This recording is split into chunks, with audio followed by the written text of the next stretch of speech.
Hello, friends. This is Dave Hurwitz, executive editor at ClassicsToday.com, here with reference recordings. And today, oh boy, I can't even tell you how excited I am. Today we're talking about Parsifal, Wagner's Parsifal. Yes, that laugh riot, his Schwanengesang. Now, as all of you probably know by now, if you've been watching this channel, I have never liked Parsifal. It's just not my thing. It really isn't. I find it unbelievably dreary story-wise. The music is gorgeous. Absolutely. I mean, granted, the first time I listened to Parsifal, on disc anyway, I got the Schulte recording, and I was very excited, and I was a little nervous because it was like 5 hours long, 4.5 hours long, and the libretto was only like 2 pages, which is not much happening there, right? I mean, it was a thin booklet compared to like The Ring, right? And so I put it on, and it began with the prelude, and I fell asleep. So I woke up, and someone was droning on about something or other in German. I have no idea what they were droning on about. And so I started over again, and then I fell asleep. And it took me about, 4 or 5 times before I could get through the prelude without falling asleep. And it's beautiful. It's very beautiful, incredibly beautiful. So I was very happy when I was able to go to a symphony concert where they actually were playing the prelude by itself with nothing else attached to it. And you could watch it. Well, visually, it's wonderful because, it has that lovely opening and then the brass chorale things, but then the strings do this arpeggio thing, rising through the strings like this. And you could watch it go through the string section. It's like somebody making the wave at a sports stadium, a very quiet sports stadium, So it goes through the whole string section, and then I thought that was so cool. Then they did it again. There it goes. It was so cool. And then I fell asleep. So, friends, it's taken me quite a while to get even to the part where the singing starts without falling asleep. But I've managed to do it. I really have. I'm very proud of myself. I know finally what the opera's about. I know enough about what it's about to know that I really couldn't care less about what it's about. And the music remains absolutely gorgeous if you can stay awake. The most memorable part of it is the end of the second act when Parsifal hurls the spear at what's his name? Bad guy. Who's the bad guy? What's his name here? Klingsor. I always confuse him with Telemarud, in Lohengrin. They mix me up. Anyway, he throws the spear at Klingsor. I can't even remember that long. And then there's this huge harp glissando, whoop, like this. And Parsifal says something in German like, "Oh, well, to hell with your spear." And then the whole castle collapses. Now, that was fun. That I remember.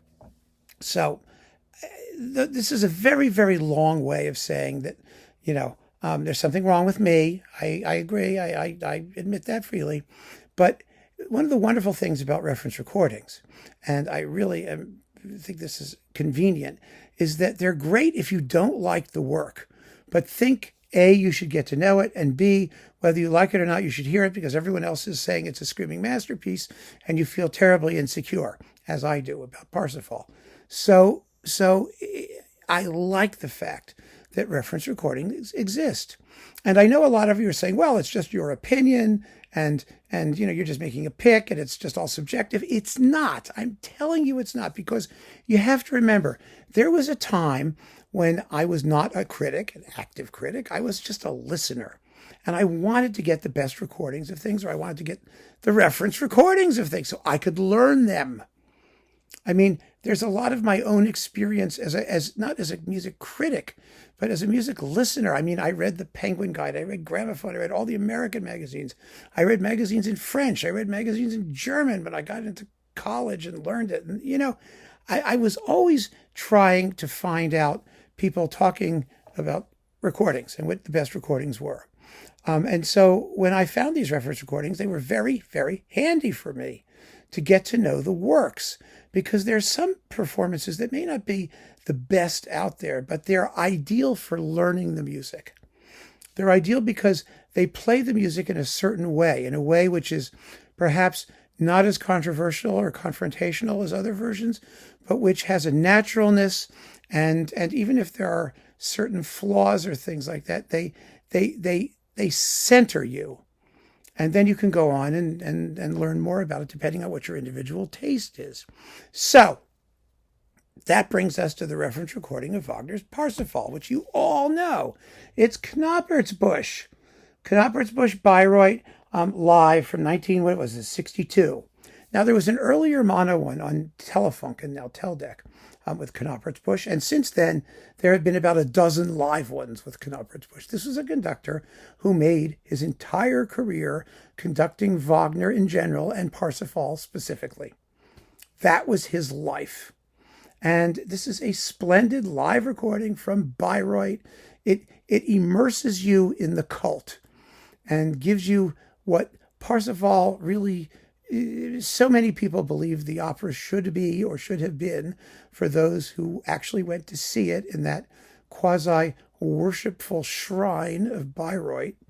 And it's a very good performance. You have George London, Marty Talvala as Titorel, Amfortas as George London, Gornemans as Hans Hotter, Parsifal as Jess Thomas, Klingsor, the bad guy, Gustav Niedlinger, Kundry as Irene Dallas. I mean, it's as good a cast just about as you're going to find, because Bayreuth attracted the best people.